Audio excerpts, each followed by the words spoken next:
Banco Central decreta liquidação de Pleno, banco de ex-sócio do Master. E você vai ver também. Presidente Lula sanciona reajuste de servidores, mas veta penduricalhos.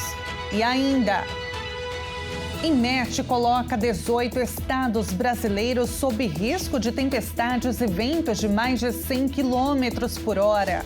Essas e outras notícias você confere agora no Redação Hit. Olá, muito bom dia para você. Agora são 11h30 pelo horário de Brasília. Hoje, dia 18 de fevereiro, uma ótima quarta-feira para você que decidiu ficar bem informado no Redação Hit. Vamos agora aos destaques desta primeira edição. O Banco Central decretou hoje a liquidação extrajudicial do Banco Pleno. A medida interrompe as atividades da instituição financeira que pertence a Augusto Lima, investigado no caso do Banco Master. A decisão do Banco Central decreta a liquidação extrajudicial do Banco Pleno, antigo Voiter, e também da Pleno D, TVM, que é a distribuidora de títulos e valores mobiliários. As duas instituições faziam parte do grupo do Banco Master e foram vendidas no segundo semestre do ano passado a Augusto Lima, ex-sócio de Daniel Vorcaro. A liquidação extrajudicial foi motivada pelo comprometimento da situação econômico-financeira da instituição, com deterioração da situação de liquidez, bem como por infringência às normas que disciplinam a sua atividade e inobservância das determinações do Banco Central, segundo o órgão regulador. O Banco Central já vinha acompanhando a situação do Pleno e mandou cartas à instituição sobre as necessidades de fazer aportes para melhorar as condições de liquidez. O banco herdou cerca de 6 bilhões de reais de CDBs do Master e tentava construir uma carteira de crédito. Mas não conseguiu fazer uma frente de captação de recursos e nem vender ativos em quantidade suficiente. O Banco Pleno pertence a Augusto Lima, investigado no caso do Banco Master e ex-sócio de Daniel Vorcaro. Eles foram presos pela Polícia Federal em novembro, no âmbito da Operação Compliance Zero. A prisão preventiva dos dois foi revogada pelo Tribunal Regional Federal menos de 2 semanas depois da prisão. Estima-se que a liquidação do Pleno deverá custar ao Fundo Garantidor de Crédito mais cerca de 5 bilhões de reais. Com a liquidação do Pleno, ficam indisponíveis os bens de Augusto e de outros controladores da instituição financeira. O Fundo Garantidor de Crédito informou que o Banco Pleno tem uma base estimada de 160 mil credores com depósitos elegíveis ao pagamento de garantia. O governo federal sancionou o reajuste para servidores da Câmara, Senado e Tribunal de Contas da União com vetos a valores acima do teto constitucional. A proposta, que prevê reajustes apenas para 2026, foi publicada em Diário Extra do Diário Oficial da União desta quarta-feira. O presidente Lula vetou os penduricalhos, aprovados pelo Legislativo, mas sancionou o reajuste salarial dos servidores do Legislativo e Tribunal de Contas da União para 2026.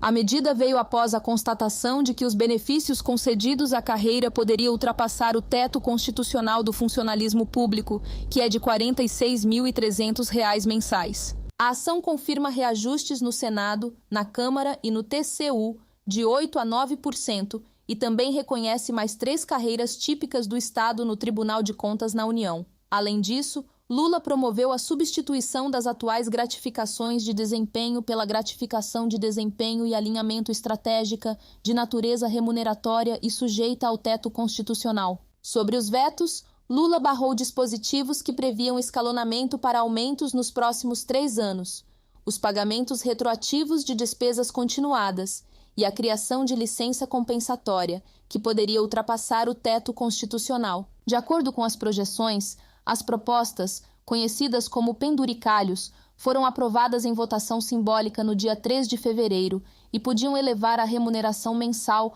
para até R$ 77 mil, extrapolando o teto. Os textos só prevêem o pagamento extrateto para servidores que exerçam múltiplas atribuições que demandem dedicação contínua e atuação fora do horário regular de expediente. Só fazendo uma correção na informação, eu mencionei agora há pouco que o reajuste foi já publicado no Diário Oficial da União, mas ele só é válido a partir do próximo ano, em 2027. E o inquérito sobre o vazamento de dados fiscais divide a opinião de ministros do Supremo Tribunal Federal. Servidores da Receita Federal foram alvo de operação após suspeitas de acessar irregularmente dados e informações de parentes de magistrados. A decisão do ministro Alexandre de Moraes de abrir por conta própria uma investigação para apurar o acesso ilegal e o vazamento de dados sigilosos de ministros do STF e de seus parentes divide integrantes do tribunal. De um lado, uma ala de magistrados apoia a ação e vê o acesso irregular às informações da Receita Federal como mais uma tentativa de atingir a imagem do tribunal. Outra parte entende que é preciso ter cautela para que o fisco e outros órgãos de controle tenham sua atuação questionada sem que antes haja indícios concretos de que eventuais ilícitos ocorreram. 4 servidores da Receita Federal foram alvo de uma operação da Polícia Federal sob suspeita de terem acessado irregularmente dados fiscais sigilosos de autoridades da Suprema Corte. A investigação foi aberta de ofício por Alexandre de Moraes em janeiro, quando exercia a presidência do tribunal. Aos suspeitos, Moraes determinou o uso de tornozeleira eletrônica, proibição de deixar o país, afastamento do cargo, entre outras medidas. Uma ala avalia que a tentativa de descredibilização dos magistrados e que o ministro agiu corretamente diante das suspeitas de acesso ilegal e vazamento de dados sigilosos dos integrantes do tribunal, do Procurador-Geral da República e parentes. Esses ministros acreditam que a iniciativa de Moraes está respaldada pelo inquérito das fake news, que foi aberto em março de 2019 para apurar fatos e infrações relativas a notícias fraudulentas e ameaças veiculadas na internet, que tem como alvo a corte, seus ministros e familiares. Já a outra ala do tribunal sustenta que a investigação não poderia ter sido aberta sem que houvesse a pedido da Procuradoria-Geral da República ou representação da Polícia Federal. O presidente Lula está na Ásia para fortalecer o comércio e as parcerias. Na Índia, o presidente participa da cúpula sobre inteligência artificial e a viagem ainda inclui uma visita à Coreia do Sul. Nesta quarta e quinta-feira, o presidente Lula participa de uma cúpula sobre inteligência artificial em Nova Delhi, na Índia. Esta será a primeira vez que um presidente brasileiro comparece a um evento global de alto nível sobre o tema. A cúpula deve contar 40 mil pessoas de 50 países. No sábado, o presidente Lula será recebido pelo primeiro-ministro indiano, Narendra Modi, para tratar dos desafios atuais ao multilateralismo e da reforma da governança global, incluindo o Conselho de Segurança da ONU. Na Índia, Lula será acompanhado de uma comitiva de ministros de Estado, representantes de instituições públicas e por uma missão de empresários brasileiros. O Brasil busca novas oportunidades de cooperação bilateral com os indianos, especialmente em termos econômicos, turísticos, agrícolas, energéticos e sustentáveis. Lula ainda busca negociar a ampliação do acordo de comércio entre o Mercosul e a Índia. O país asiático é o que mais cresce entre as nações do G20. A Índia está entre os 5 maiores parceiros comerciais do Brasil, concorrente comercial de mais de 15 bilhões de dólares. A viagem internacional inclui ainda uma visita oficial à Coreia do Sul. O presidente brasileiro busca fortalecer o relacionamento com os coreanos, ampliando a cooperação em temas como semicondutores, fármacos, cosméticos, inteligência artificial e transição energética. A Coreia do Sul é o 4º maior parceiro comercial do Brasil na Ásia, com intercâmbio comercial de mais de 10 bilhões de dólares. E olha, no destaque internacional, o Congresso peruano destituiu o presidente interino José Geri por má conduta funcional e falta de idoneidade para exercer o cargo. após um julgamento político. A votação foi realizada nesta terça-feira. Heri, o 7º chefe de Estado peruano em 10 anos, foi removido do cargo ao qual chegou como presidente do Congresso em outubro de 2025. O parlamento vai eleger novo chefe do Legislativo, que assumirá automaticamente a presidência interina do Peru até 28 de julho. Heri foi presidente do Congresso até que, em 10 de outubro, substituiu na presidência Dina Boluarte, destituída pelo parlamento em um julgamento político relâmpago, no qual se alegou sua incapacidade de resolver uma onda de extorsões e assassinatos por encomenda. A destituição de Heri, de 39 anos, e cujo mandato terminaria em julho, ocorre a poucas semanas das eleições gerais de 12 de abril. Depois de um início marcante, com aprovação de quase 60% nas pesquisas devido ao impulso dado à luta contra o crime organizado, a popularidade de Heri caiu para 37% em fevereiro. As críticas surgiram quando o Ministério Público abriu em janeiro uma investigação preliminar por suposto crime de tráfico de influência e patrocínio ilegal de interesses, após vir à tona um encontro com um empresário chinês que faz negócios com o governo.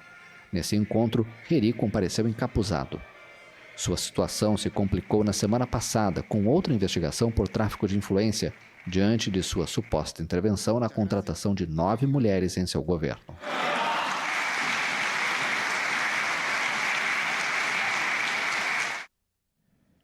E nos Estados Unidos, a Justiça adiou a próxima audiência do presidente venezuelano deposto Nicolás Maduro em um tribunal federal de Nova York.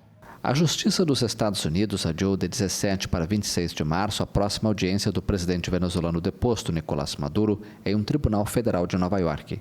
O motivo desse pedido de adiamento, apresentado com o consentimento da defesa do ex-presidente e concedido pelo juiz responsável pelo caso, é que a promotoria alega problemas de planejamento e logística, sem especificar mais detalhes. Em sua primeira audiência perante a Justiça dos Estados Unidos, em 5 de janeiro, 2 dias após sua captura em uma operação militar americana em Caracas, Maduro, de 63 anos, se declarou inocente das acusações de tráfico de drogas e afirmou ser um prisioneiro de guerra. Sua mulher, Cília Flores, de 69 anos, também comparecerá ao tribunal em 26 de março. Maduro, que governou a Venezuela entre março de 2013 e janeiro de 2026, foi substituído interinamente por sua vice-presidente, Delcy Rodrigues. O ministro das Relações Exteriores do Irã, Abbas Araghchi, declarou ontem que a última rodada de conversas com os Estados Unidos foi construtiva e que foram acordadas como linhas gerais para um pacto. Paralelamente, a diplomacia, a Guarda Revolucionária Iraniana mobilizou navios e helicópteros e testou drones e mísseis em um exercício militar com ar de demonstração de força no estratégico Estreito de Hormuz. Irã e Estados Unidos concluíram uma segunda rodada de negociações nucleares e de segurança em Genebra, na Suíça. Ao final do encontro, o ministro iraniano das Relações Exteriores, Abbas Araghchi, disse que a discussão foi construtiva e que foram acordadas as linhas gerais para um pacto. Ainda não há um roteiro nesse sentido, mas agora temos uma visão mais clara do que precisa ser feito e de quais passos devem seguir. É claro que ambos os lados ainda mantêm posições que levarão tempo para serem aproximadas, mas pelo menos agora temos um conjunto de princípios orientadores e um caminho mais claro para avançar. O chanceler iraniano disse ainda que não há data definida para uma terceira rodada de negociações e que, por enquanto, ficou acertado que ambas as partes trabalhariam mais nos textos de rascunho de um possível acordo. Um encontro entre representantes de Teherã e Washington acontece menos de 2 semanas depois de uma primeira em Mascate, capital de Omã, mediador nas conversas. As relações entre os países seguem tensas. Nesta terça-feira, a República Islâmica anunciou um fechamento parcial do Estreito de Hormuz por conta de manobras militares que a Guarda Revolucionária realiza no local.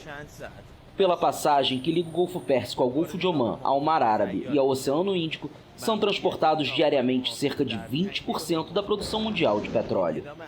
Os exercícios militares foram anunciados como parte de uma preparação da defesa iraniana diante de ameaças potenciais de segurança militares. Recentemente, os Estados Unidos posicionaram na região uma imponente força naval e já determinaram a mobilização de um segundo porta-aviões. E veja a seguir, INMET coloca 18 estados brasileiros sob risco de tempestades e ventos de mais de 100 km por hora. Atenção! E agora a gente vai com a nossa câmera ao vivo da capital maranhense, 26 graus neste momento. Redação HIT volta já.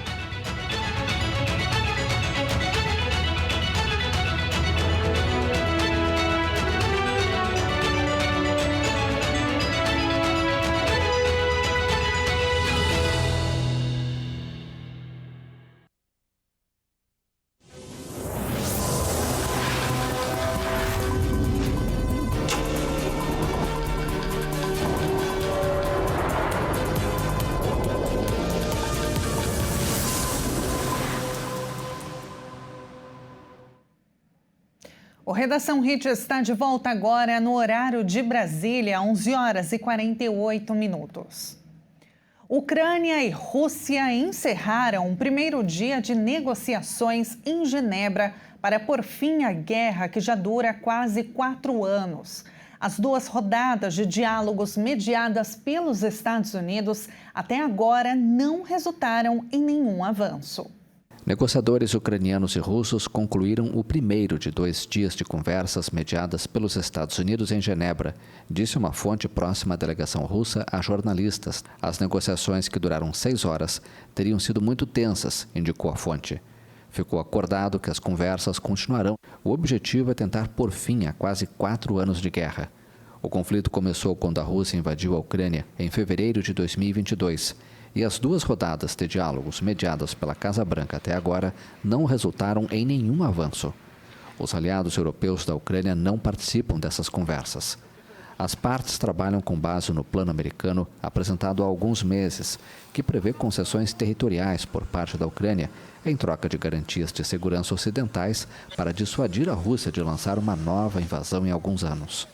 A guerra se tornou o conflito mais letal da Europa desde a Segunda Guerra Mundial, com centenas de milhares de mortos, milhões de pessoas obrigadas a fugir de suas casas na Ucrânia e grande parte do leste e do sul do país devastado.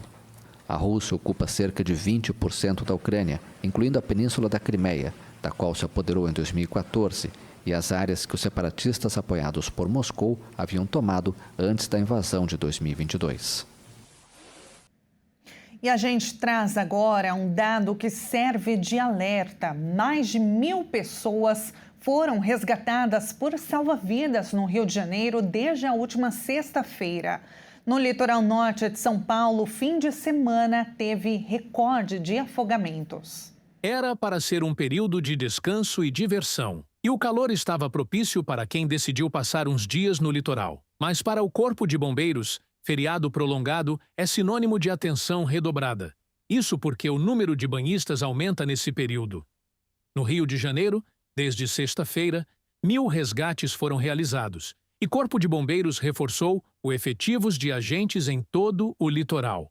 Já no litoral norte de São Paulo, o Grupamento de Bombeiros Marítimo resgatou 56 pessoas vítimas de afogamento no final de semana. Domingo foi o dia mais crítico. Foram 34 salvamentos, apenas em São Sebastião. Em Ilhabela, foram 4 ocorrências, enquanto Ubatuba registrou 2 resgates. No sábado, 16 banhistas já haviam sido retirados do mar pelas equipes de guarda-vidas em outro ponto do litoral. 2 afogamentos simultâneos envolveram 2 adolescentes, de 15 e 12 anos. Os guarda-vidas entraram imediatamente na água para o salvamento. Apenas a mais nova precisou de atendimento médico, mas felizmente passa bem. De acordo com o Corpo de Bombeiros, para o banho de mar seguro é preciso observar as bandeiras que indicam o nível de perigo do local. O ideal é mergulhar apenas nas praias com bandeira verde e perto de algum posto de salva-vidas. Mas não foi isso que aconteceu com 5 jovens de aproximadamente 25 anos que entraram em área sinalizada com alerta de perigo. O grupo foi arrastado pela correnteza e poderia ter acontecido o pior se não fosse a rápida ação dos bombeiros. Os jovens foram retirados da água sem ferimentos graves. Segundo o Grupamento de Bombeiros Marítimo, a maioria dos casos está relacionada ao desrespeito à sinalização e à entrada em áreas concorrentes de retorno. Diante disso, A corporação reforça a importância de seguir as orientações dos guarda-vidas, evitar trechos não sinalizados e observar as condições do mar, especialmente em períodos de grande movimento feriados. 18 estados brasileiros receberam alerta laranja de perigo para chuvas intensas e tempestades pelo INMET, o Instituto Nacional de Meteorologia. O aviso prevê ventos que podem ultrapassar os 100 km por hora, além de um volume de chuva de até 100 milímetros por dia. O alerta é válido até às 10 horas da manhã desta quinta-feira. Acre, Amazonas, Maranhão, Minas Gerais, Paraná, Rio de Janeiro, Rondônia, São Paulo, Bahia, Mato Grosso, Pará, Amapá, Ceará, Mato Grosso do Sul, Piauí, Rio Grande do Sul, Santa Catarina e Tocantins são os estados sob atenção. Embora o alerta laranja se estenda por boa parte do país, a situação é mais crítica nas regiões sul e parte do sudeste. Os estados do Paraná, Santa Catarina, Rio Grande do Sul e São Paulo concentram os maiores riscos. Por conta do volume de chuva e os fortes ventos previstos, podem ocorrer cortes de energia elétrica e descargas elétricas, queda de galhos e árvores devido aos ventos fortes e alagamentos repentinos em áreas urbanas. Enquanto isso, estados como Goiás, Pernambuco e Espírito Santo, além de outros no norte e nordeste, possuem alerta amarelo para baixa umidade do ar. Nesse cenário, o estado de São Paulo enfrenta uma situação particularmente sensível. Desde o início da Operação Chuvas, em dezembro, São Paulo já contabiliza 17 mortes em decorrência do mau tempo. Na última segunda-feira, uma mulher de 60 anos foi arrastada pela enxurrada no bairro Mandaqui, na zona norte da capital. Outras 8 morreram especificamente pela mesma causa. Já as outras vítimas morreram por quedas de árvores, descargas elétricas, deslizamentos e desabamentos de muros em cidades como Guarulhos, São Paulo, Taubaté e Ilhabela. Bom, como vocês viram, São Paulo é um dos 18 estados que estão sob o alerta laranja do INMET. Vamos abrir a nossa câmera no alto do nosso prédio na Rede TV, o céu já encoberto. Neste momento, termômetros marcando 27 graus, mas está bem calor. Muito obrigada pela sua companhia. Nesta quarta-feira, a gente se encontra novamente amanhã, às 11h30 em ponto. Se proteja da chuva. Até mais.